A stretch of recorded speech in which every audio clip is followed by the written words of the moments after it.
Yes. So it is absolutely possible to get your visa approved, even if you have family members in the US, sometimes lots of family.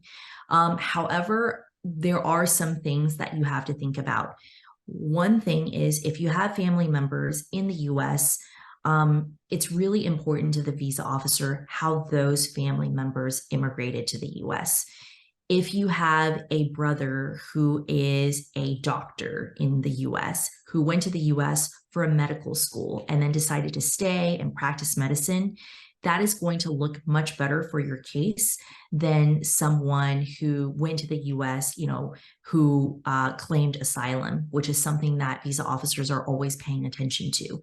If you have a family member who went to the US, who claimed asylum or did something that isn't in the normal path of immigrating legally in the US, then that will probably be harmful to your case. And it doesn't mean it's impossible to get your visa. It's just going to be much harder. In that case, how can you make a difference and say, okay, I have a family member in the US, but he made his own decision and I do not have the same goal, the same idea to do that. How can you separate yourself from your family member? I think this is where the facts of your own case will become very important. Okay.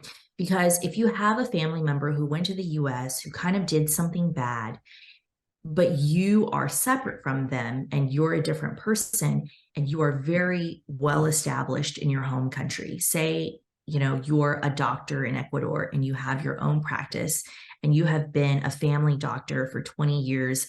You own 2 homes in Ecuador. The rest of your family is back home. You have kids who are in private school. That is going to immediately make a big difference to the visa officer. So I would say the important part is not so much how can you separate yourself from the family member, but your own facts are going to become much more important.